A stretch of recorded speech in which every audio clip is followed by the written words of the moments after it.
Boa noite, caros ouvintes. Estamos começando nesta terça-feira de carnaval, 4 de março de 2025, em nome do Pai, do Filho e do Espírito Santo, programa Kairós Tempo de Graça, de número 784. Eu sou Paulo Miziara e ficaremos juntos até às 11 horas da noite, nos 1.600 kHz AM da Rádio 9 de Julho. Quero agradecer ao Rony, que está nos trabalhos técnicos, e quero agradecer à Kátia pelo trabalho de gravação. Muito obrigado a vocês dois, muito obrigado pelo carinho, pela dedicação. É tão bom trabalhar numa equipe que as pessoas se dedicam, que as pessoas se entregam. Quero agradecer demais à Paróquia Nossa Senhora do Brasil por manter esses nossos programas no ar. E é isso, vamos continuar a aula de ontem. Nós estamos fazendo, nesses 2 dias de carnaval, um retiro sobre a esperança, a pedido do Papa Francisco, baseado nos ensinamentos de Bento XVI. Então, vimos ontem, na aula de ontem, o quanto a esperança é importante, o quanto a virtude da esperança é essencial para a vida da gente, porque nos permite viver o hoje na certeza de estarmos diante e sob a proteção de Deus, e sobre o amparo de Deus, e sobre o carinho de Deus, sobre a misericórdia e o perdão de Deus, e garante que depois nós teremos um futuro brilhante que, por Cristo, nos mergulhar na Trindade Santa. Veja, a virtude da esperança, ela mexe com o presente e mexe com o futuro. Se eu não tenho, ou se a virtude da esperança está fraturada dentro de mim, o meu presente é um presente que eu vou viver de forma medrosa, que eu vou viver de forma desequilibrada, e o meu futuro se torna nebuloso. Então, é importante demais a virtude da esperança. A virtude da esperança me garante que o mundo não tem a última palavra na minha vida se eu deixar. Se eu permitir que Deus seja o Deus da minha vida, quem tem a última palavra não é o mundo, não são os problemas, não é o mal, não é o passado, não são as injustiças. Quem tem a última palavra na minha vida é Deus. É muito importante a virtude da esperança, e foi muito feliz o Papa Francisco em colocar em pauta a virtude da esperança nesse ano da graça. Muito importante, nesse ano jubilar. Gostei demais, acho que foi um ato realmente do Papa Francisco, inspirado pelo Espírito Santo. Então, nós vimos na aula passada que começamos a entender a virtude da esperança e vimos de forma um pouquinho mais profunda como que essa virtude vai sendo quebrada dentro de nós. Apesar de ser uma virtude que vem do alto, é uma virtude sobrenatural, é uma capacidade sobrenatural que Deus nos dá. Essa certeza de que sou amado por Deus, como nós lemos em Isaías 43, és precioso aos meus olhos, eu troco reinos por ti. Esta certeza, quem me dá é a virtude da esperança. Eu sou precioso a Deus. Deus gosta de mim. Eu te aprecio e te amo, diz Deus através de Isaías. Eu troco reinos por ti.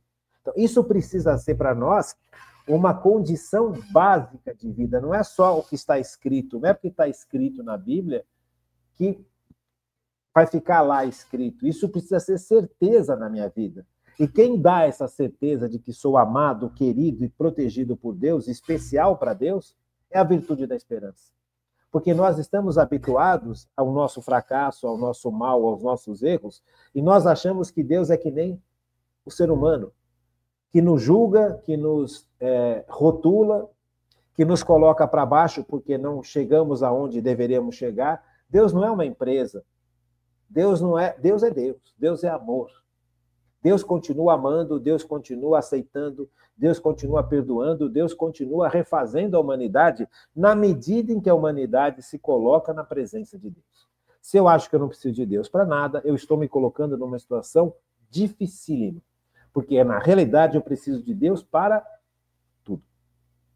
Então, hoje nós vamos ver como é que Cristo reconstrói a virtude da esperança que nós quebramos debaixo daquelas 4 situações, daquelas 5 situações que nós estudamos ontem.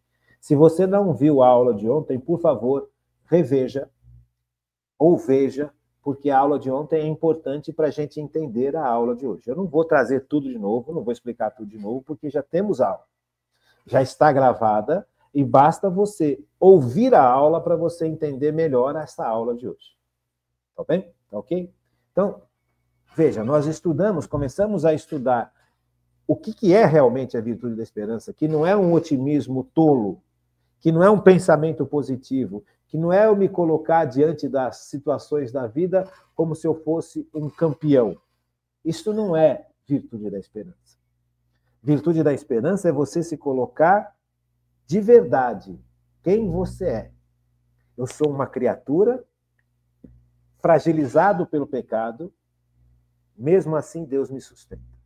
Eu sou uma criatura que tenho um passado onde eu não vivi perante Deus e que as consequências dessa vida longe de Deus surgem e mesmo assim Deus me ama. Eu sou uma pessoa que tem uma história de pessoas que erraram comigo, que falharam comigo, que me traíram e mesmo assim Deus não me trai, Deus não me abandona. Então, isso aqui é o centro mais importante para compreender a virtude da esperança.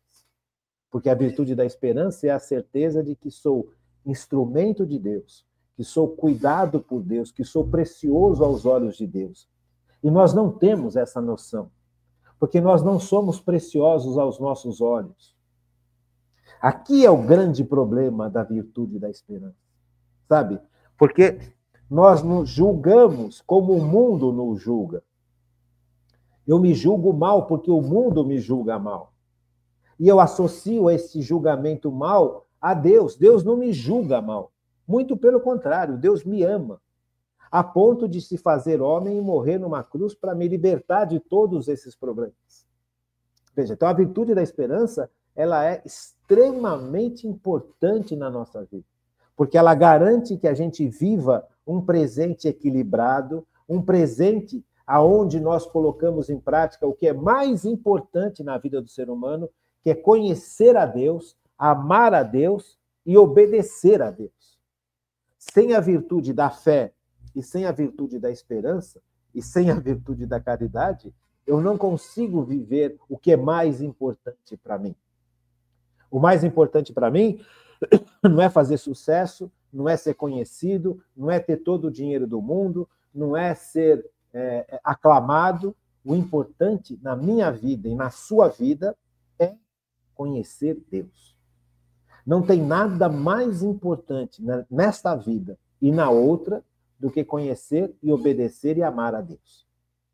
Sem a virtude da fé, sem a virtude da esperança e sem a virtude da caridade, que é o amor, esta vida da gente se torna uma frustração. É frustração em cima de frustração. Isso nós já estudamos bastante enquanto estamos estudando os mandamentos. A ação do demônio de impedir que nós realizemos aquilo pelo qual nós fomos criados, que é viver para Deus. Conhecer a Deus, obedecer a Deus e fazer Deus conhecido. Viver os mandamentos, literalmente, viver os mandamentos. Então o demônio usa aquelas 3 mentiras para nos afastar desse ideal de vida. E baseado nisso, nós fomos vendo na aula passada o quanto a esperança dentro de nós foi quebrada, essa virtude da esperança. O quanto ela foi deformada, porque infelizmente nós associamos os nossos erros, os erros dos outros, a Deus. E Deus não é nada disso. Percebe? Então, hoje nós vamos estudar, se Deus quiser, a transformação, a cura que Jesus realiza nas nossas vidas em relação às fraturas da esperança, da virtude teologal da esperança. Eu queria ler para você, na Bíblia, a primeira carta de São Pedro, que é o primeiro Papa. São Pedro é o nosso primeiro Papa. Primeira carta de São Pedro, capítulo 1, versículos de 3 a 5. Bendito seja Deus, Pai de nosso Senhor Jesus Cristo, na sua grande misericórdia, ele nos fez renascer pela ressurreição de Jesus Cristo dentre os mortos, para uma vida de esperança. Olha aqui, ó. Olha o ponto-chave da aula de hoje. Vamos retomar. Primeira carta de São Pedro, Primeira carta de São Pedro, capítulo 1, primeiro capítulo, versículos de 3 a 5.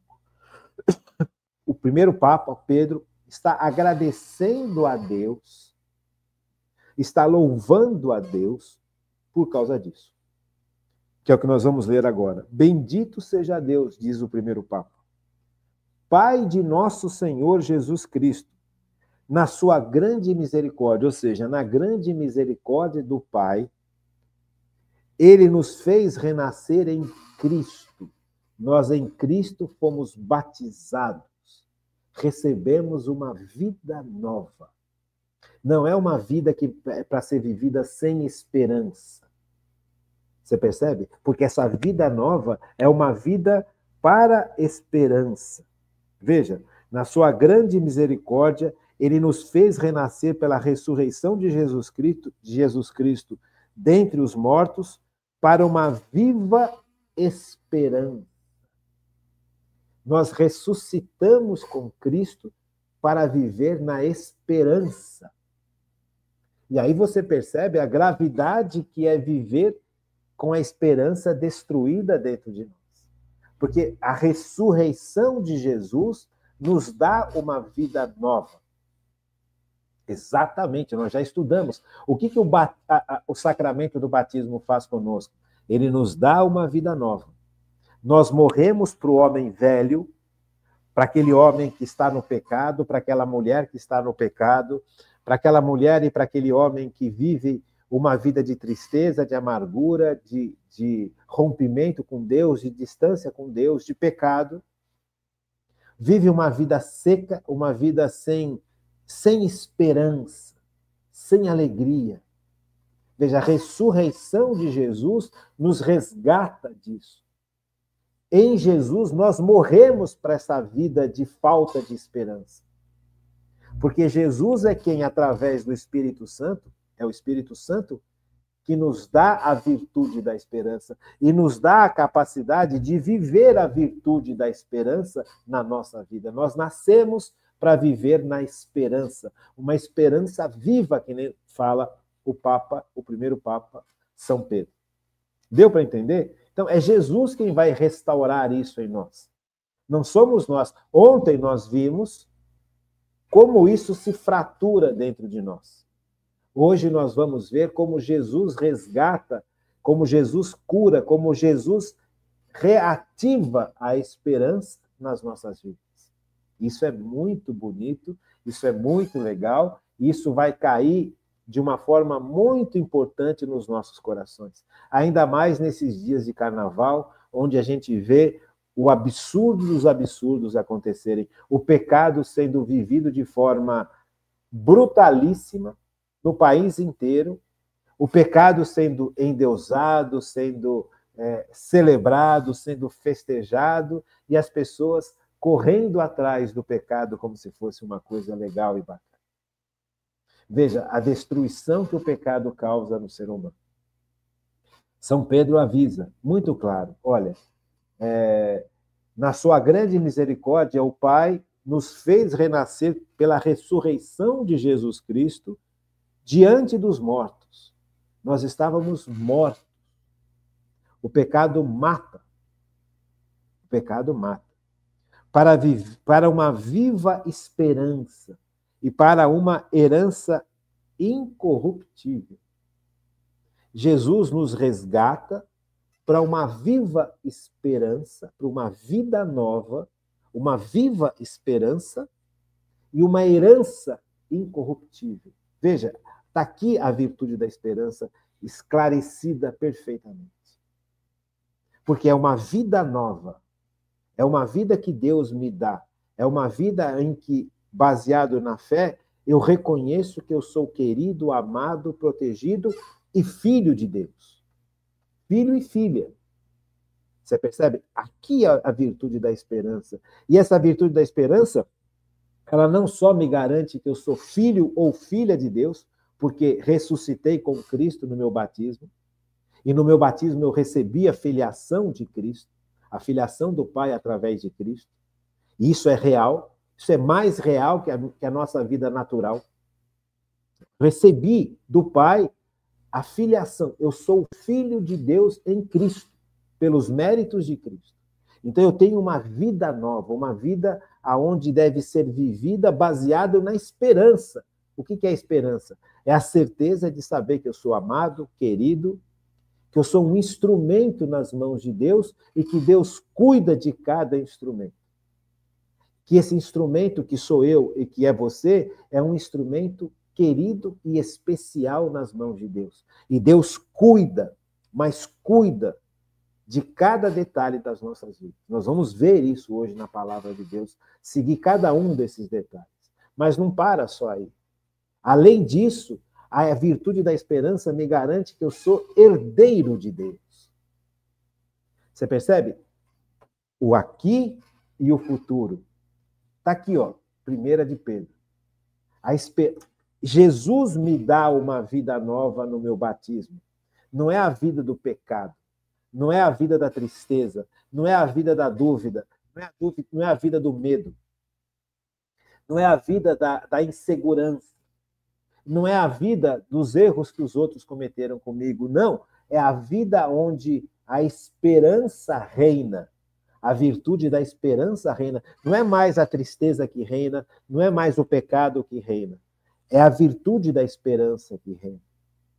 E essa virtude da esperança, essa vida nova, em que eu vivo para servir a Deus e ao próximo, me garante que eu sou um instrumento precioso nas mãos de Deus. E esse instrumento é protegido e amparado por Deus como filho ou filha nesta vida, e, além disso, garante a herança dos filhos de Deus. Tomara que a gente consiga explicar tudo isso passo a passo para que você possa compreender. Então, veja, primeira coisa, em Cristo nós temos uma vida nova. Mas, Paulo, eu fui batizado, que bom, graças a Deus, você já tem essa vida nova. Mas eu pequei. Perdi a vida nova? Perdeu. O pecado nos afasta de Deus. E agora? Estou perdido? Claro que não. Porque Jesus instituiu uma igreja. Pedro, inclusive, falou para o primeiro Papa aqui, que é o que nós acabamos de ler. Pedro, tu és pedra e sobre ti eu vou erguer a minha igreja, e as portas do inferno não prevalecerão contra ela. Veja, a partir do momento em que eu estou na igreja, eu fui batizado, eu passei a ser filho de Deus, eu passei a fazer parte deste corpo místico que é a igreja, cuja cabeça é Cristo. Deus sabe que eu sou frágil. Deus sabe que eu perderia esta vida nova por causa dos pecados. Então, quando eu me arrependo dos meus pecados e vou à igreja e me confesso, o sacramento da confissão, Deus me retorna a vida nova. Eu morro para o pecado e recebo uma vida nova de novo, a mesma vida que eu tinha perdido por causa do meu pecado. Então, o sacramento da confissão também resgata a vida nova que eu perdi por causa dos meus pecados. Então, eu estou diante de uma vida nova que só tende a crescer na medida em que eu estou perto de Deus. E essa vida nova, ela não é uma vida vivida nos traumas, nas tristezas, nas angústias, nos medos. Ela é uma vida vivida em Cristo e para Cristo. É isso que muitas vezes as pessoas não entendem. Porque as pessoas acham que, muitas vezes, nós somos perdoados para continuar uma vida baseada no pecado, baseada na tristeza, baseada no medo, baseada nas falências, nos fracassos. Não é que nós não teremos erros, falências e fracassos, mas a vida não pode ser baseada nisso. Eu não posso olhar a minha vida só em função disso. Eu tenho que olhar a minha vida agora em função de Cristo. É Cristo quem me resgata. É Cristo quem é o Senhor da minha vida. Não é a tristeza que é o Senhor da minha vida. Não é o pecado que é o Senhor da minha vida. Se Jesus é o Senhor da minha vida, eu me abro para Jesus, Jesus vai destruir o pecado dentro de mim através do Espírito Santo. Essa é a vida nova que ele está me dando. Mas eu tenho que viver essa vida nova de acordo com a vontade de Deus. Não pecar mais. Da onde eu vou tirar força para isso? Os sacramentos. A Eucaristia me dá força para não pecar. E se eu pecar, eu me arrependo e confesso. E a confissão me devolve a vida nova que Cristo conquistou por mim.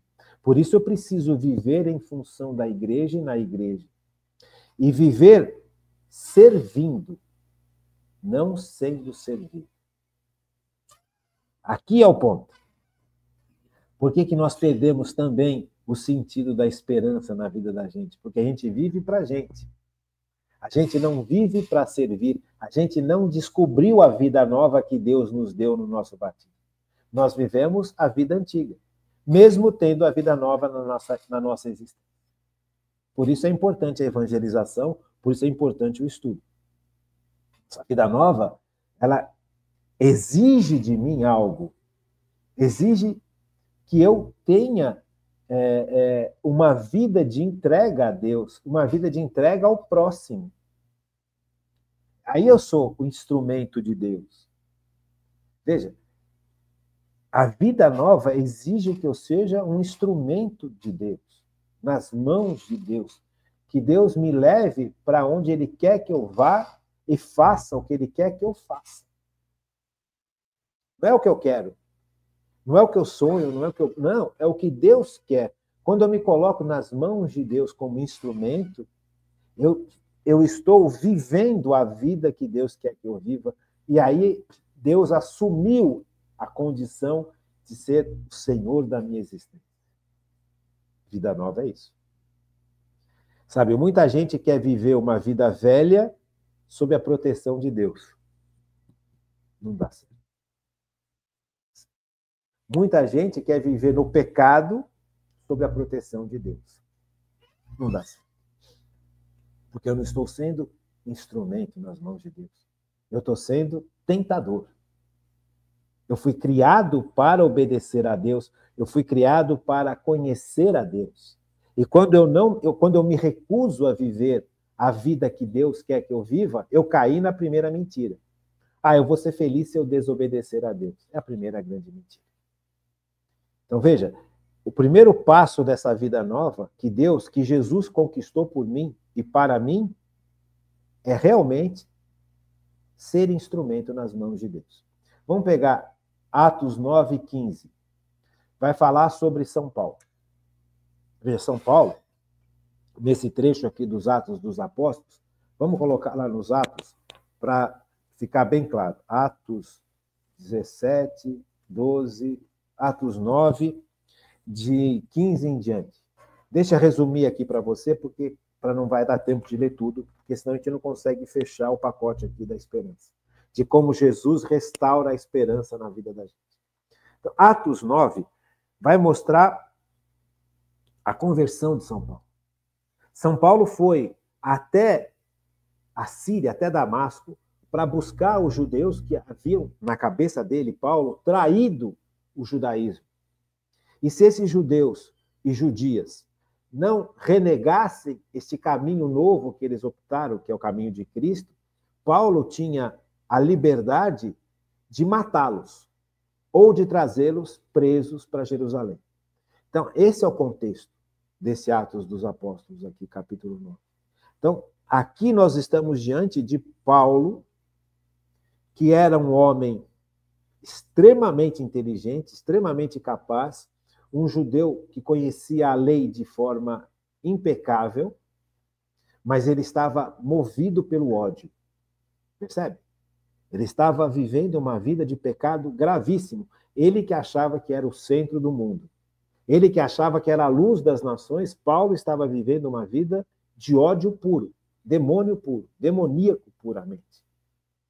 E achava que estava em Deus.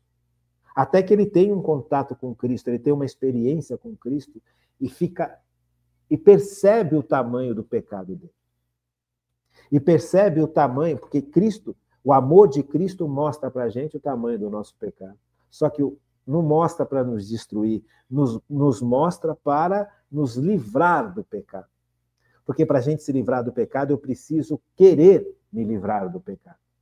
Então, São Paulo, ao ter essa experiência profunda com Cristo ressuscitado, tem plena consciência de que é um pecador tremendo. E ele que achava que era santíssimo. E ele que achava que era a luz das nações. Paulo tem essa experiência tão profunda que ele cai como morto e cego. Então, ele que foi lá para matar os cristãos ou trazer os cristãos de volta presos para Jerusalém, para os cristãos renegarem o cristianismo e aderirem de novo ao judaísmo, ele está completamente entregue a Cristo, cego. Ele que se achava a luz das nações. Aí Deus chama Ananias, que era um discípulo cristão, para cuidar de Paulo. Ananias fala: Deus, espera um pouquinho. O senhor não sabe que ele veio aqui para nos destruir? Como se Deus não soubesse. Você não sabe que ele está atrás da gente, nos perseguindo? Você acha que agora eu vou me aproximar dele? E Deus fala: vai. Vai por quê? Veja, olha o que ele fala. 9:15. Mas o Senhor lhe disse: vai, porque este homem é para mim um instrumento escolhido. Vai, porque este homem é para mim um instrumento escolhido. Veja, São Paulo, agora ele vai virar São Paulo. Nesse instante que ele teve essa experiência com Cristo, essa profunda... Ele que era um homem odioso, ele que estava em trevas profundas e achava que ele era o profundo conhecedor das Escrituras. Ele conhecia as Escrituras antigas de cima a baixo, de cor. Ele era o melhor aluno da melhor escola de rabinos daquela época.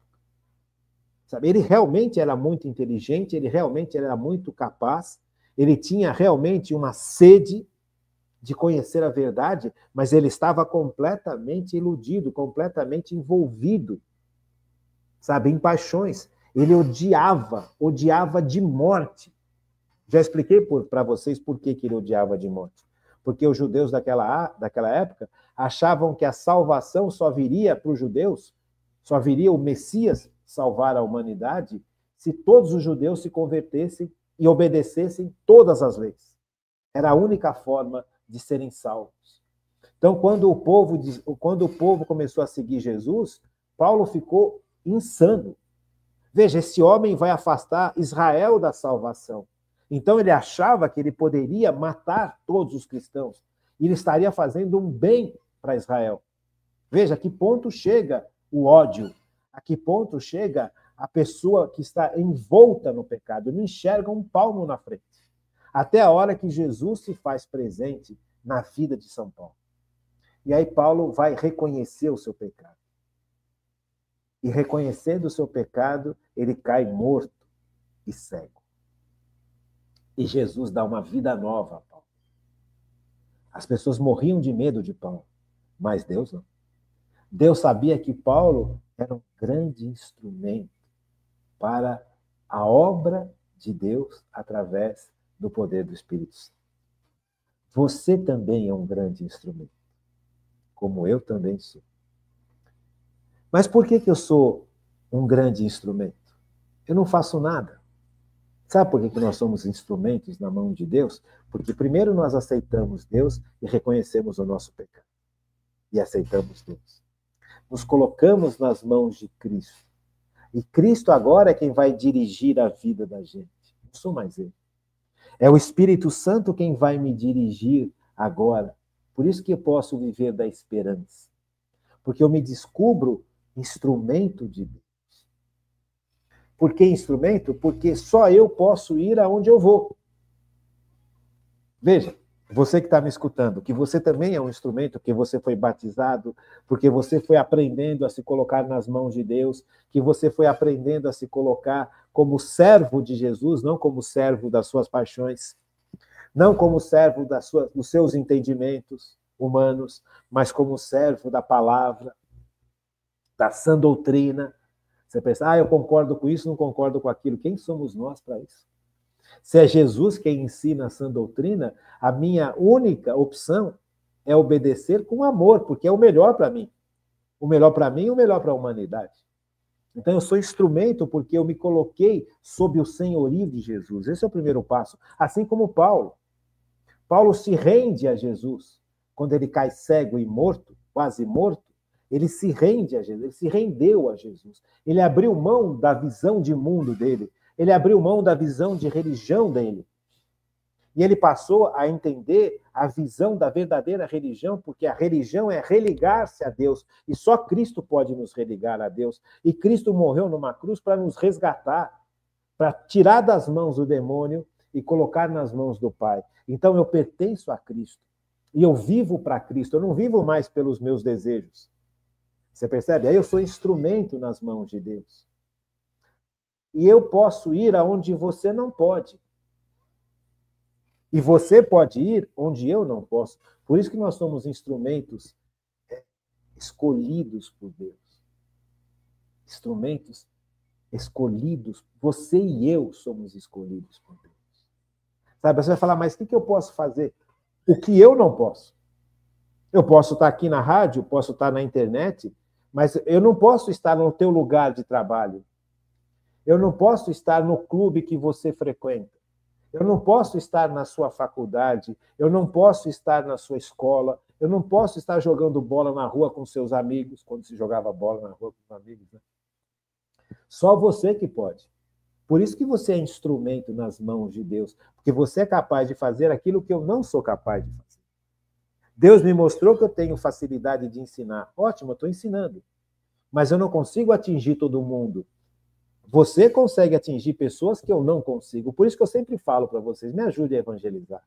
Me ajude a chegar aonde eu não consigo chegar. Gente, isto não é um bordão. Isto é uma realidade que São Paulo nos confirma. Sabe? Você é um instrumento tal qual Paulo foi instrumento. Cada um na sua medida. Talvez, veja, eu tenho 12 anos de idade, eu tenho 13 anos de idade, 14 anos de idade. Como que eu vou ser instrumento na escola onde ninguém quer saber de Deus? Onde as pessoas vivem de forma completamente alheia a Deus? Não só alheia, mas contra Deus. Você está lá. Então você pode ser um bom estudante. Sabe? Se dedicar ao estudo por amor a Deus. Você não precisa falar nada para os outros.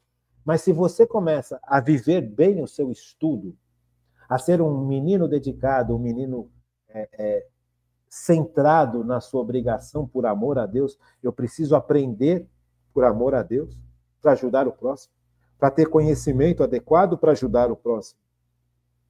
Como é que eu vou ajudar o próximo se eu não tenho conhecimento de nada? Se eu não sei escrever, se eu não sei ler, se eu não sei as leis físicas, matemáticas e químicas, como é que eu vou ser um bom médico, um bom dentista, um bom psicólogo, um bom enfermeiro, se eu não sei a matéria? Não vou ser. Como é que eu vou ser um bom engenheiro se eu não sei calcular? Como é que eu vou construir uma casa, um apartamento, um prédio, uma ponte, um viaduto, se eu não sei calcular? Se eu não sei para que serve aquele material, aquele outro material? Se eu não sou um bom aluno, eu não vou exercer bem as atividades para o bem comum. Você percebe? Então, como é que eu começo a exercer a atividade para o bem comum? É sendo um bom aluno. E na medida em que eu sou um bom aluno, sem ser pedante, sem ser metido, desculpa o termo, né?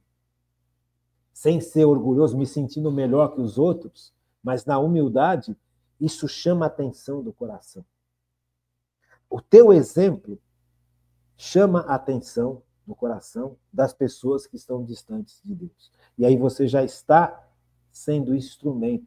Eu não consigo ser esse instrumento na tua escola. Você consegue. Porque você primeiro compreendeu que Jesus morreu por você numa cruz, enquanto os outros nem sabem que Jesus existe. Por isso você é um instrumento nas mãos de Deus.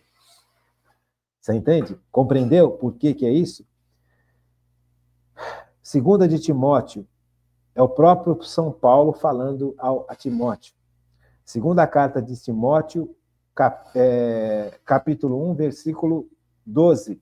Vamos lá pegar Timóteo. São Paulo a Timóteo, Tessalonicenses, depois que passa a Tessalonicenses, primeira e segunda de Tessalonicenses, tem a primeira epístola de Timóteo, aí vem a segunda epístola de Timóteo, capítulo 1, versículo 12b. Aqui São Paulo vai falar, já no final da vida dele, por que ele compreendeu que ele era amado por Deus, que ele foi protegido por Deus, amparado por Deus. Ele é um instrumento que se tornou um tesouro nas mãos de Deus, e Deus cuida do seu tesouro. Veja o que São Paulo fala. É este o motivo pelo qual estou sofrendo, mas não me queixo, não. Sei em quem pus a minha confiança, e estou certo de que é assaz poderoso para guardar o meu depósito até aquele dia, até o dia da sua morte. Então, São Paulo aqui está dando um testemunho, está deixando uma herança para a gente. Ele se fez instrumento por Cristo, e ele percebeu que ele era um instrumento cuidado por Deus, porque ele confiou em Deus e viveu para Deus. E Deus protegeu Paulo de tudo e de todos. Paulo passou por coisas terríveis. Foi julgado injustamente, foi condenado a açoite, passou por prisões, passou por... o barco dele afundou 2, 3 vezes e ele continua vivo, porque Deus cuida do seu tesouro. E São Paulo está dando para a gente essa certeza. Olha, eu sou um instrumento e eu sou um tesouro nas mãos de Deus, porque é precioso aos meus olhos. Se lembra de Isaías? São Paulo está confirmando Isaías. Eu sou precioso nas mãos de Deus. Eu sou um tesouro nas mãos de Deus e tenho certeza de que Deus cuida desse tesouro. Aqui está a raiz da esperança, a certeza de que nós somos instrumentos preciosos nas mãos de Deus e de que Deus cuida de cada detalhe das nossas vidas, por mais que a gente tenha que enfrentar dificuldades. Isto é virtude da esperança. E é isso que Jesus vai restaurando através do Espírito Santo no coração da gente. Somos instrumentos preciosos nas mãos de Deus e Deus cuida dos seus tesouros. É exatamente isso que São Paulo nos fala na 2 de Timóteo, capítulo 1, versículo 12b. Vamos ler de novo? 2 de Timóteo, capítulo 1, 12b. Este é o motivo por que estou sofrendo assim. Paulo estava preso. Mas não me queixo, não. Sei em quem pus minha confiança. Percebe? São Paulo, no finalzinho da vida dele, ele sabe que ele vai morrer. Ele sabe que ele já está perto de morrer. Que ele já realizou tudo que ele tinha que realizar. E ele, olhando para trás, ele percebe o quanto ele foi protegido por Deus, amparado por Deus, perdoado por Deus, refeito por Deus. A providência de Deus tomou conta de Paulo. A providência de Deus toma conta da sua vida e da minha vida. É isto que dá a certeza da esperança. Isso é a esperança. Você compreende? É exatamente isso que a esperança faz na vida da gente.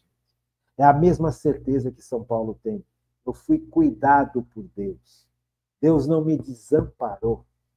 Apesar de todos os sofrimentos, Deus não me desamparou. Gente, isso é magnífico. Isso é a virtude da esperança. Deus não me desampara em momento nenhum. Por quê? Porque ele me fez para ser instrumento dele. Um instrumento precioso. Por que precioso? Porque Cristo morreu numa cruz por mim e por você. Cristo pagou com o seu sangue, o sangue de Deus que se fez homem, porque Deus não tem sangue, Deus é puro espírito. Deus pagou por nós porque ele nos ama, porque é precioso, porque somos preciosos aos olhos de Deus. Lembra de Isaías? Então, nós somos tão preciosos aos olhos de Deus que Deus morreu por nós numa cruz. Você percebe? Este é o preço que Deus pagou por mim e por você. Ou não somos preciosos? Claro que somos preciosos. Então, se eu compreendo que eu sou instrumento de Deus, certo? Sou instrumento de Deus, por quê? Porque só eu posso fazer o que eu posso fazer. Eu não posso ir na sua escola falar de Jesus. Você que vive para Jesus, que conheceu Jesus, recebeu essa missão. Sabe? ajudar os outros, ensinar os outros, vida nova, vida de serviço. Eu não vivo para mim, eu não vivo para ser rico, eu não vivo para ser famoso, eu vivo para Deus. Eu vivo para fazer Deus conhecido e amado e obedecido. Essa é a vida nova que Jesus conquistou para nós. Não é viver uma vida igual à vida do passado, só que agora perto de Deus. Não é isso. Vida nova não é isso. Vida nova é você viver em função de Deus. E aí você se torna um instrumento precioso. Por que precioso? Porque Jesus morreu para você ser esse instrumento precioso. E você é esse instrumento precioso porque só você pode ir na tua escola, só você pode ir na sua faculdade, só você pode ir no seu trabalho, só você pode ir no seu clube. Eu não. Eu posso ir aonde Deus me manda, mas eu não posso ir aonde você deve ir. E só você tem acesso. Eu não tenho esse acesso. Então, nós somos instrumentos preciosos, preciosos, e que Deus cuida. São Paulo garante para a gente, movido pelo Espírito Santo, depois de uma vida inteira de serviço e doação, de que ele foi totalmente protegido por Deus. Totalmente protegido. É divino demais. Quando o ser humano descobre essa realidade, a vida se torna lindíssima. Por isso que é importante a virtude da esperança. Porque a virtude da esperança é a certeza disso tudo. Veja, tem mais um detalhe aqui que é importantíssimo, que você não pode esquecer. Além de você ser um instrumento precioso, que é cuidado por Deus com todo o zelo e com toda a proteção, amparado, cuidado e amado por Deus, tudo que nós fizermos por Deus, com Cristo, no poder do Espírito Santo, não vai se perder. Não vai se perder. Sabe, veja, a vida eterna não vai se perder. Se eu amei as pessoas em Deus, este amor não vai se perder. Se eu chorei, se as minhas lágrimas se as minhas lágrimas caíram por causa do amor de Deus, essas lágrimas não se perderão. Elas estarão guardadas na eternidade. Percebe? Nada do que eu fizer em Cristo e por Cristo se perde. Vamos entender isso na Bíblia? Quando Jesus multiplica os pães e os peixes, e aí depois que todo mundo comeu dos pães e peixes, Jesus manda recolher nos cestos os restos de pães e peixes. Certo? Você lembra desse trecho? Depois você procura no Google onde é que está a multiplicação dos pães e peixes, e quando Jesus manda recolher os restos nos cestos. E os apóstolos recolhem os restos e dão 12 cestos de pães e peixes. Se Jesus teve o cuidado de recolher esses pães e peixes, que eram restos, imagine se Jesus não vai ter cuidado conosco. Cuidado com os nossos atos. Cuidado com aquilo que nós realizamos em nome dele. Quem vai fazer isso frutificar é Jesus, não sou eu. Tem um exemplo que eu acho maravilhoso. São Tomás de Aquino viveu para Deus. Viveu para Deus. São Tomás de Aquino é uma inteligência fulgurante. É uma das fontes mais importantes da teologia católica. A mais importante. Tem Santo Agostinho, tem vários santos e santas que são fontes para conhecimento teológico na igreja. Mas São Tomás de Aquino é um negócio avassalador, assim como Santo Agostinho. E outros. Mas eu estou trazendo Santo Agostinho porque Santo Agostinho é um exemplo que todos nós já ouvimos falar. São Tomás de Aquino, ele viveu em 1300 e pouco. Deixa eu ver aqui, eu até marquei. São Tomás de Aquino, ele morreu em 1274. Tomás de Aquino, 1274. Esse ano, o ano passado, fez 700 anos da morte, 750 anos da morte de Tomás de Aquino. Pois quando São Tomás de Aquino morreu, a igreja não dava valor ao ensino dele. A igreja não reconhecia a grandeza do estudo que Tomás de Aquino fez. Os dominicanos reconheciam, porque Tomás de Aquino era dominicano. Mas a igreja, de um modo geral, não reconheceu logo de cara. Foram necessários 300 anos depois, só em 1600 e pouco, foi que a igreja compreendeu a importância dos ensinos de Tomás de Aquino. Quer dizer, demorou 300 anos para que aquilo que São Tomás de Aquino viveu e ensinou fosse acolhido. Jesus não deixa perder. Jesus recolhe os pães e os peixes. Tudo que nós fizermos por amor a Deus, por amor ao próximo, como instrumentos preciosos nas mãos de Cristo, não vai se perder. Como não se perdeu aquilo que São Tomás de Aquino fez. Veja, falta a gente compreender, para ter toda essa visão plena do que é esperança, falta a gente compreender o que significa ser herdeiro.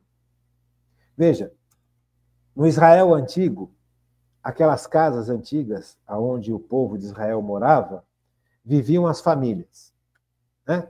Então você tinha lá, no tempo de Israel antigo, você tinha aquelas famílias judaicas, tal, os seus clãs viviam em famílias, e essas famílias lá tinham suas casas. E nessas casas da família, moravam os servos, moravam os escravos, e morava a família. Então, o herdeiro é aquele que tinha certeza absoluta de que ele não sairia da casa. Aquela casa não seria tirada dele. Você percebe? Os servos iriam para outros lugares, os escravos iriam para outros lugares, mas os filhos não perderiam a casa, não sairiam da casa. Isso é ser herdeiro. Em Cristo, nós somos herdeiros da casa eterna. Não esta casa que passa. Porque esta casa que passa, alguém pode tirar. A morte nos tira da casa da gente, essa casa do mundo. E a morte vai nos levar para essa mansão eterna, que ninguém pode tirar de nós. E aí você acaba compreendendo o sentido da vida eterna. Como filhos, em Cristo nós nos tornamos filhos e filhas de Deus. Ninguém pode tirar da gente a herança, só o pecado. Então, aquilo que nós construímos nessa vida, nós estamos mandando para a eternidade. Isso é a virtude da esperança. E é Jesus quem vai esclarecendo isso no coração da gente. É Jesus quem vai restaurando essa esperança nossa que foi maculada por aqueles problemas todos que nós vimos na aula passada. E é Jesus quem vai solidificando esses conceitos tão importantes sobre a virtude da esperança na vida da gente, através da ação do Espírito Santo. E aí você compreende que nós não estamos sozinhos nesse mundo. E aí você entende finalmente o que é virtude da esperança. Virtude da esperança é exatamente isso. É saber que eu sou filho e filha de Deus. Como filho e filha de Deus, eu recebi de Cristo uma vida nova. Não essa vida de pecado, não essa vida de estar fechado em mim mesmo, não esta vida de egoísmo, de orgulho, de autossuficiência, mas é o contrário. É uma vida de doação. Quando eu assumo esta vida de doação, amar a Deus sobre todas as coisas e amar ao próximo como a mim mesmo, eu me torno um instrumento nas mãos de Cristo. Eu me torno um instrumento nas mãos de Cristo.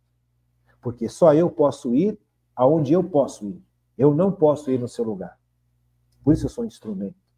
Só que eu sou um instrumento precioso, que custou o sangue de Cristo na cruz. Eu não sou um instrumento qualquer. Eu não sou um instrumento de palha. Eu sou um instrumento de ouro nas mãos de Cristo. E Deus cuida dos seus instrumentos como um grande tesouro. É exatamente isso que nós vimos na aula de hoje.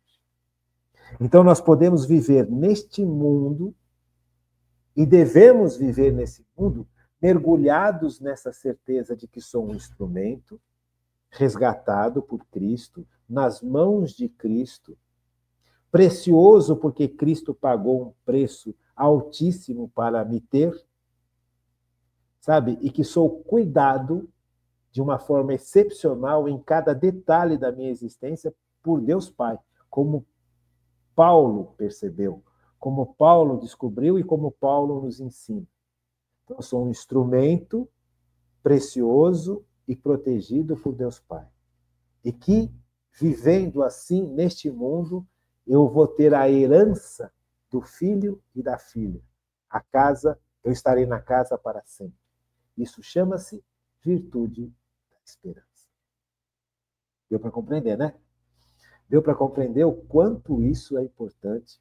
Deu para compreender o quanto o Papa Francisco, que está realmente fragilizado, a gente percebe que ele está doentinho, né? Foi feliz em proclamar esse ano santo como o ano da esperança.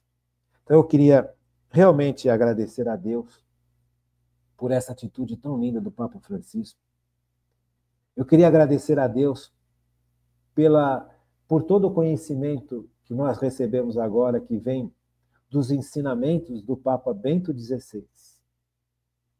Quero agradecer realmente ao Pai, em nome de Jesus, por poder ter a oportunidade de trazer em plena segunda e terça-feira de carnaval um tema tão importante e tão imprescindível nas nossas vidas.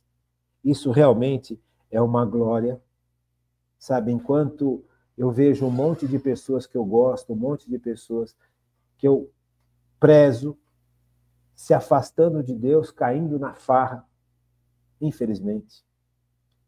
Deus está dando para a gente a oportunidade de parar, segunda e terça-feira de carnaval, uma horinha, e escutar, e aprender algo que é essencial para a vida de hoje e para a eternidade, que é a virtude da esperança. Realmente agradeço do fundo do meu coração e suplico ao Pai, em nome de Jesus, que nós que passamos, que tivemos a oportunidade de escutar essas duas aulas, que realmente a gente permita que Jesus venha restaurar a virtude da esperança nos nossos corações. Que Jesus venha reconstruir essa virtude da esperança, que nada mais, nada menos é que reconhecer que temos uma vida nova em Cristo, uma vida de serviço e doação, de amor a Deus, ao próximo, e que somos instrumentos preciosos nas mãos de Deus, e que Deus cuida excepcionalmente bem desses seus instrumentos, porque Deus nos olha como um verdadeiro tesouro. Lembrando Isaías, és precioso aos meus olhos, és precioso aos meus olhos. Troco reinos por ti, porque te amo e te aprecio. Gente, que Deus possa realmente ser o Senhor das nossas vidas. Que Deus possa realmente encontrar em nós homens e mulheres dispostos a servir. Fiquem com Deus. Uma boa noite. E até amanhã, se Deus quiser.